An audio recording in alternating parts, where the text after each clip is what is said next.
نحمده ونصلي ونسلم على رسوله الكريم اما بعد فاعوذ بالله من الشيطان الرجيم بسم الله الرحمن الرحيم ذلك من انباء الغيب نوحيه اليك آمنت بالله صدق الله العظيم ان الله وملائكته يصلون على النبي يا ايها الذين آمنوا صلوا عليه وسلموا تسليما پڑھو الصلاۃ والسلام علیک یا سیدی یا رسول اللہ، الصلاۃ والسلام علیک یا سیدی یا حبیب اللہ، الصلاۃ والسلام علیک وعلی آلک واصحابک یا سیدی یا محمد رسول اللہ صلی اللہ علیہ وآلہ وسلم۔ حاضرین و سامعین، وابیوں کا یہ عقیدہ ہے کہ اللہ رب العالمین جل وعلا نے اپنے محبوب علیہ الصلاۃ والسلام کو علم غیب نہیں عطا فرمایا، اور انہوں نے کہا اپنی کتاب کے اندر، جس کا ناچیز نے پہلے حوالہ بھی دیا ہے، کہ معاذ اللہ نبی کریم علیہ الصلاۃ والسلام کو جتنا علم ہے، ایسا علم تو معاذ اللہ کہتے ہیں جانوروں اور پاگلوں کو بھی ہے۔ یعنی وہابیوں کے عقیدے کے اندر معاذ اللہ ثم معاذ اللہ جانور اللہ کے پاک محبوب جانوروں کے برابر ہیں معاذ اللہ، اور پاگلوں کے برابر ہے، اور ہمارا عقیدہ یہ ہے کہ اللہ کے پاک محبوب کل کائنات کے سردار ہیں۔ وہابیوں کے عقیدے کے رد کے اندر ناچیز نے اللہ رب العالمین کے مبارک مطہر مقدس قرآن پاک سے دلائل دیے، ان کا آپریشن کیا، اور آج ناچیز اللہ رب العالمین کے پاک محبوب صلی اللہ تعالی علیہ وسلم کا علم غیب پاک مصطفیٰ کے فرمانین اقوال احادیث با کمال سے ثابت کرنے لگا ہے۔ جس طرح ناچیز نے 7 مقامات سے اللہ رب العالمین کے پاک قرآن سے ثابت کیا کہ اللہ رب العالمین نے اپنے محبوب صلی اللہ علیہ وسلم کو علم غیب عطا فرمایا ہے، اسی طرح آج ناچیز آپ کو واضح طور پر بتائے گا کہ اللہ رب العالمین نے احادیث با کمال سے کہ اللہ تعالیٰ نے اپنے پاک محبوب کو علم غیب عطا فرمایا ہے۔ اور بڑی بات یہ ہے اس میں کہ بد مذہب وابڑے جو ہیں وابی، یہ بخاری کی رٹ لگاتے ہیں، بخاری پڑھتے ہیں، بخاری آتا ہے، بخاری ان کو پر آتی نہیں بخاری، کہیں سے پڑھ لیتے ہیں کہیں سے نہیں پڑھتے۔ پڑھنی ہے بخاری تو ساری پڑھیں، تمام پڑھیں، تھوڑی بخاری پڑھ لی اور پھر حضور کی امت کو گمراہ کرنے کا بخار ان کو چڑھ جاتا ہے۔ آئیے میں اللہ رب العالمین کے پاک محبوب کا فرمان تمہیں بخاری شریف سے سناتا ہوں، جس سے واضح طور پر یہ ثابت ہوگا کہ اللہ تعالیٰ نے اپنے محبوب کو علم غیب عطا فرمایا ہے۔ لیکن اس سے پہلے میں یہ کہتا ہوں کہ دنیا کائنات کا کوئی وہابی، کوئی دیوبندی، کوئی مرضی یہ کسی کتاب سے ثابت کر کے دکھائے کہ اللہ تعالیٰ نے قرآن مقدس میں فرمایا ہو یا نبی کریم علیہ الصلاۃ والسلام نے کسی فرمان میں یہ فرمایا ہو، کسی جگہ پر فرمایا ہو کہ جو حدیث بخاری میں ہو وہ ماننی ہے، جو بخاری میں نہ ہو وہ نہیں ماننی۔ ان کی یہ رٹ ہے کہ بخاری میں جو ہے وہ ماننی ہے، جو بخاری میں نہیں ہے وہ نہیں ماننی۔ تو اس سے تو معاذ اللہ بڑی ہی احادیث با کمال کا انکار لازم آتا ہے، جو کہتے ہیں کہ بخاری کے علاوہ ہم کسی حدیث کو نہیں مانتے۔ میں پوچھتا ہوں کہ امام اعظم ابو حنیفہ رضی اللہ تعالیٰ عنہ سرکار نے مسند امام اعظم کتاب حدیث کی لکھی، وہ تو بخاری نہیں ہے۔ اگر کہیں کہ بخاری کے علاوہ نہیں مانتے، جو امام اعظم نے کتاب لکھی ہے، امام اعظم سرکار نے، کیا انہوں نے غلط حدیثیں لکھی ہیں اور جھوٹ بولا ہے؟ اور امام اعظم معاذ اللہ کیا پاگل تھے؟ اسی طرح امام مالک سرکار نے موطا امام مالک لکھی ہے، حدیث کی کتاب ہے۔ اسی طرح امام شافعی سرکار نے مسند امام شافعی لکھی ہے۔ امام احمد بن حنبل سرکار نے مسند احمد بن حنبل لکھی ہے۔ تو کیا اسی طرح مسلم، ترمذی، نسائی، ابن ماجہ، ابو داؤد، مشکات وغیرہ الترغیب والترہیب دیگر کتاب الزہد اور دیگر بے شمار کتب احادیث. اگر کہیں کہ جو حدیث بخاری میں ہو ہم نے وہ مانی ہے، اس کے علاوہ نہیں مانی، تو پھر بڑی ہی احادیث با کمال اور بڑے بڑے امام اعظم ابو حنیفہ، امام مالک، امام شافعی، امام احمد بن حنبل سرکار جیسے ائمہ کرام کا انکار لازم آئے گا اور ان کو جاہل کہنا پڑے گا، بے وقوف. اس لیے تجھے ماننا پڑے گا کہ جو بھی اللہ کے پاک محبوب کا فرمان ہے جہاں مرضی ہو وہ حق ہے، اور جو اللہ کے محبوب کے فرمان کا مخالف ہے اور مخالفت کرتا ہے وہ اس کی مخالفت بک بک ہے. سمجھ آ رہی ہے کہ نہیں؟ اگر کہیں بھی صحیح کہ ہم بخاری کی ہی مانتے ہیں تو آئیے ہم آپ کو بخاری سے ہی دکھاتے ہیں. بخاری شریف جلد نمبر 1 صفحہ نمبر 453. 453 کسے کہتے ہیں؟ 453 جسے 53 کہتے ہیں. حدیث پاک کائنات کے اندر اللہ رب العالمین کے انبیاء کے بعد، اللہ کے انبیاء کے بعد حضرت سیدنا صدیق اکبر کے بعد کائنات میں سب سے اونچا مقام رکھنے والے سیدنا عمر بن خطاب رضی اللہ تعالیٰ عنہ، آپ سے مروی ہے حدیث پاک. حضرت عمر رضی اللہ تعالیٰ عنہ سے فرماتے ہیں کہ قام فینا رسول اللہ صلی اللہ علیہ وسلم مقاما فاخبرنا عن بدء الخلق حتى دخل اهل الجنہ منازلهم اهل النار منازلهم حتى حفظه ذلك من حفظه ونسيه من نسيه. نبی کریم علیہ الصلوۃ والسلام نے فرمایا، حضرت عمر فاروق اعظم رضی اللہ تعالیٰ عنہ فرماتے ہیں کہ اللہ تعالیٰ کے رسول صلی اللہ علیہ وسلم نے ہم میں ایک جگہ قیام فرمایا. کیا مطلب کہ اللہ رب العالمین کے محبوب ہمارے درمیان ایک جگہ قیام فرمایا، ٹھہرے. پھر ہم کو ابتدائے پیدائش سے لے کر جنتیوں کے اپنی منزلوں میں پہنچنے اور دوزخیوں کے اپنی منزلوں میں پہنچنے تک تمام خبریں دیں. اب دیکھیں حضرت عمر فاروق اعظم رضی اللہ تعالیٰ عنہ فرماتے ہیں کہ پیدائش سے لے کر ابتدا جب سے دنیا بنی تب سے لے کر جب لوگ جنت میں جائیں گے اور جہنم میں جائیں گے، جنتیوں کے جنت میں جانے اور جہنمیوں کے جہنم جانے تک سب کا سب کچھ اللہ کے محبوب نے ہمیں بتا دیا، اور آج سے 1450 سال پہلے بتا دیا، اور قیامت تو آج سے پتہ نہیں کتنے 100 سال بعد میں آئے گی، کتنے سینکڑوں سال بعد میں آئے گی. تو جو چیز ابھی نہیں آئی وہ اللہ کے محبوب نے پہلے بتا دی ہے. یہی تو علم غیب ہے، اور کس کو غیب کہتے ہیں؟ تو اور اللہ تعالیٰ نے اپنے محبوب کو علم غیب عطا فرمایا. علم غیب تو اللہ تعالیٰ کے پاک محبوب نے یہ علم غیب چھپا کر نہیں رکھا، اپنے تک محدود نہیں رکھا، بلکہ اپنی امت کو بھی علم غیب عطا فرما دیا ہے. لوگ کہتے ہیں کہ نبی کے پاس علم غیب نہیں ہے. یہاں سے بخاری شریف سے تو یہ ثابت ہو رہا ہے کہ اللہ کے پاک محبوب کے غلاموں کو بھی علم غیب ہے. بولے نا سبحان اللہ. پھر میں نے صحیح نہیں کہا کہ پڑھتے ہیں بخاری آتا ہے بخار، ان کو آتی نہیں بخاری، یہ بخار چڑھ جاتا ہے. کہتے ہیں جی بخاری میں لکھا ہے، بخاری میں لکھا، بھائی بخاری میں ہے، بخاری سے ثابت ہے کہ اللہ تعالی کے محبوب کو علم غیب تو کجا، اللہ رب العالمین کے محبوب کے غلاموں کو بھی علم غیب ہے. تو جن کے غلاموں کو علم غیب ہے ان آقاؤں کی کیا شان ہوگی؟ یہ شان ہے خدمتگاروں کی، سردار کا عالم کیا ہوگا. سمجھ آئی ہے کہ نہیں آئی؟ یہ ایک حدیث میں نے آپ کو سنائی ہے بخاری شریف سے. دوسری حدیث مسلم شریف سے، کیونکہ قرآن مقدس کے بعد سب سے اونچا درجہ اللہ کے قرآن کے بعد بخاری شریف کا ہے، بخاری شریف کے بعد مسلم شریف کا ہے.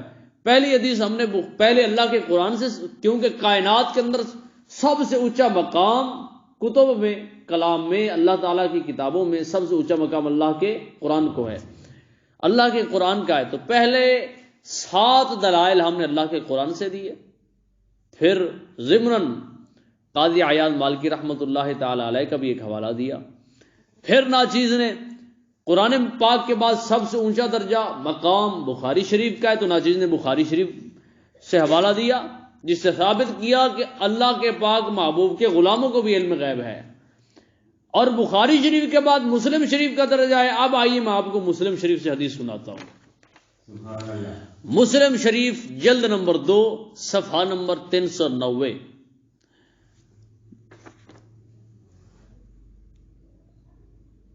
حضرت عمر بن اخطب رضی اللہ تعالیٰ عنہ سے روایت ہے. آپ فرماتے ہیں فاخبرنا بما هو کائن الى یوم القیامت قال فاعلمنا احفظنا. نبی کریم نبی پاک صلی اللہ علیہ وسلم نے ہم کو قیامت تک ہونے والے تمام واقعات کی خبر دے دی، پس ہم میں بڑا عالم وہ ہے جو ان باتوں کو زیادہ یاد رکھنے والا ہے. تو معلوم ہوا مسلم شریف سے بھی کہ اللہ اب جو واقعات بعد میں ہونے والے ہیں، مثلا حضرت امام مہدی سرکار آئیں گے، حضرت عیسیٰ علیہ السلام کا نزول ہوگا، دجال لعنتی وہ دنیا میں ظاہر ہوگا، آئے گا. تو ان تمام چیزوں، یہ جو تمام واقعات ہیں اور دیگر جتنے بھی سینکڑوں واقعات حدیث پاک میں حضرت عمر بن اخطب فرماتے ہیں، عمر بن اخطب فرماتے ہیں کہ اللہ کے پاک محبوب نے ہمیں سب کچھ کی خبر دے دی.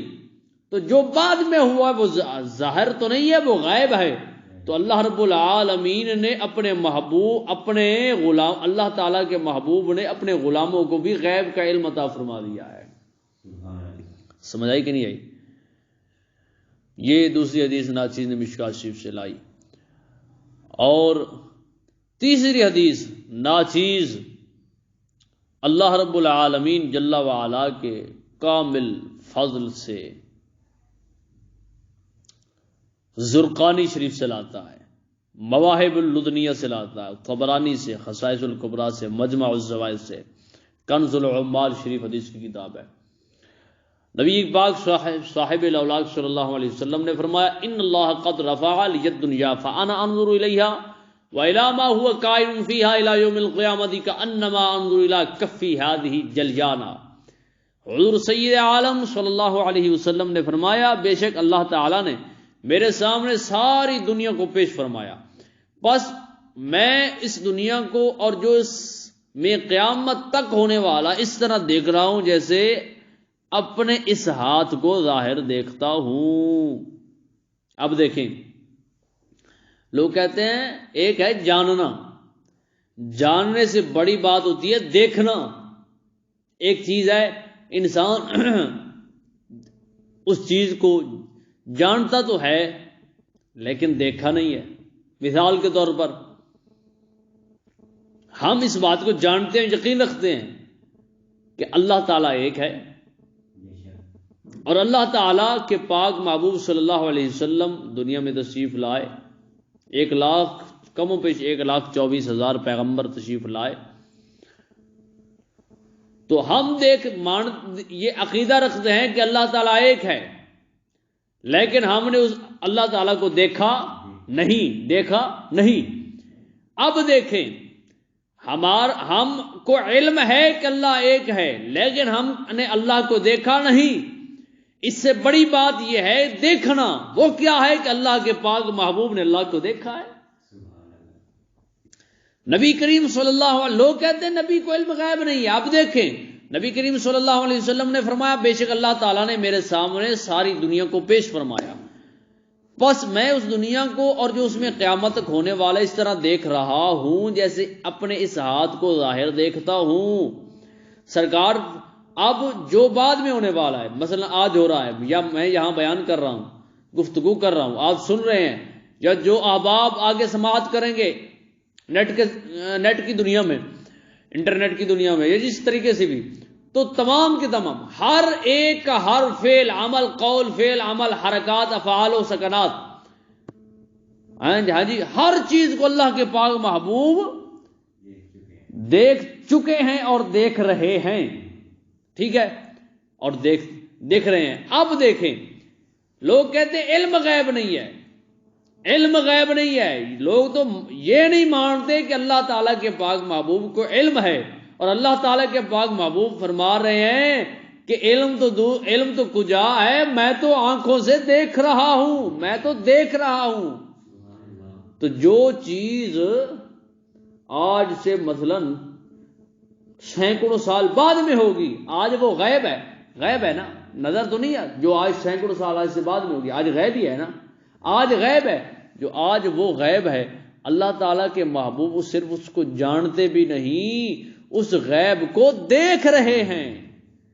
تو جن کو اللہ تعالیٰ نے دیکھنے کی قوت و طاقت عطا فرمائی ہے, کیسے ہو سکتا ہے کہ اللہ تعالیٰ نے ان کو علم غیب نہ عطا فرمایا ہو. چوتھی حدیث, کتنی حدیث نمبر 4 جو ناچیز لانے والا ہے. اب دیکھیے گا, لوگ کہتے ہیں نبی کو علم غیب نہیں ہے. چوتھی حدیث, میرے خیال میں وقت طویل ہو چکا ہے, چوتھی حدیث کل کو لائیں گے انشاءاللہ الرحمن. وقت, چلو ایک حدیث پڑھ لیں. حدیث پاک حضرت حذیفہ رضی اللہ تعالی, حضرت حذیفہ بن یمان, حضرت حذیفہ رضی اللہ تعالیٰ عنہ سے, ابو داؤد شریف جلد نمبر 2 صفحہ نمبر 226. آقا کریم علیہ الصلوۃ والسلام کے پیارے صحابی حضرت حذیفہ رضی اللہ تعالیٰ عنہ فرماتے ہیں کہ واللہ ما ترک رسول اللہ صلی اللہ علیہ وسلم من قائد فتنة الى ان قضی الدنیا یبلغ من معه 300 فصاعدا الا قد سماہ قلقلہ ہو رہا ہے, الا قد سماہ لنا باسمہ واسم ابیہ واسم قبیلتہ. اب دیکھیں, حضرت حذیفہ رضی اللہ تعالیٰ عنہ سے روایت کیا گیا ہے, فرمایا اللہ کی قسم حضور رسول اللہ صلی اللہ علیہ وسلم نے دنیا کے ختم ہونے تک کسی فتنہ کے چلانے والے کو نہیں چھوڑا جس کے پیروکار 300 سے زیادہ ہوں گے, مگر رسول پاک صاحب الاولاق صلی اللہ تعالی علیہ وسلم نے ہمیں فتنہ چلانے والے کا نام, اس کے باپ کا نام اور اس کے قبیلے کا نام بتا دیا. اتنی بڑی بات. لوگ کہتے ہیں علم غیب نہیں ہے. صحابی رسول فرماتے ہیں اللہ کی قسم, ادھر اللہ کی قسم ہو اور قسم اٹھانے والے اللہ کے پاک محبوب کے صحابی ہوں, پھر بھی جو نہ مانے اس کو مرتد ہی کہیں گے, جہنم کا کتا ہی کہیں گے, اور کیا کہیں. اور تو ہمارے پاس کوئی لقب نہیں ہے. اگر میرا یہ لفظ کرخت کسی کو لگے, ہاں جی, تو آپ کو وہ مجھے رابطہ کر کے تو مجھے لفظ دے دے, میں اس کی جگہ وہ لفظ میں وہ لگا لوں گا. ٹھیک ہے. تو جو صحابی رسول قسم اٹھائیں اور اتنی پکی پیٹھی بات کریں اور صحابی رسول ہوں پھر قسم اٹھائیں, تو پھر بھی کوئی نہ مانے تو پھر وہ جہنم کا کتا ہی ہو سکتا ہے اور کوئی نہیں ہو سکتا. سمجھ آئی. صحابی رسول فرماتے ہیں اللہ کی قسم نبی پاک علیہ الصلوۃ والسلام نے دنیا کے ختم ہونے تک جتنے بھی فتنے آئیں گے جس کے پیروکار 300 سے زیادہ ہوں گے,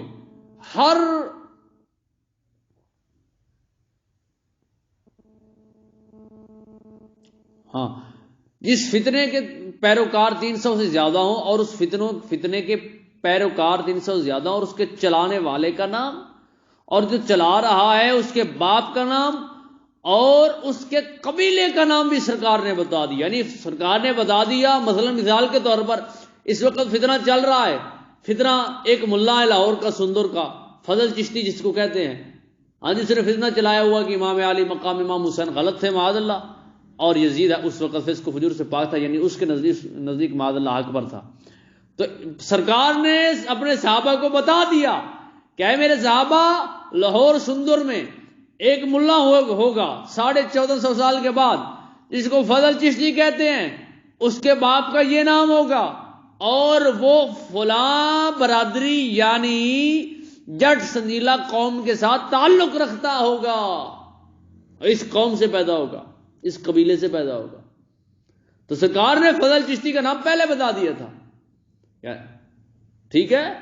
تو کیا مطلب کہ اللہ رب العالمین کے پاک محبوب نے ہر فتنے جس کے پیروکار 300 سے زیادہ ہیں یا ہوں گے یا تھے, ہر ایک فتنے کو چلانے والے اور اس کے باپ اور اس کے قبیلے کا نام بتا دیا.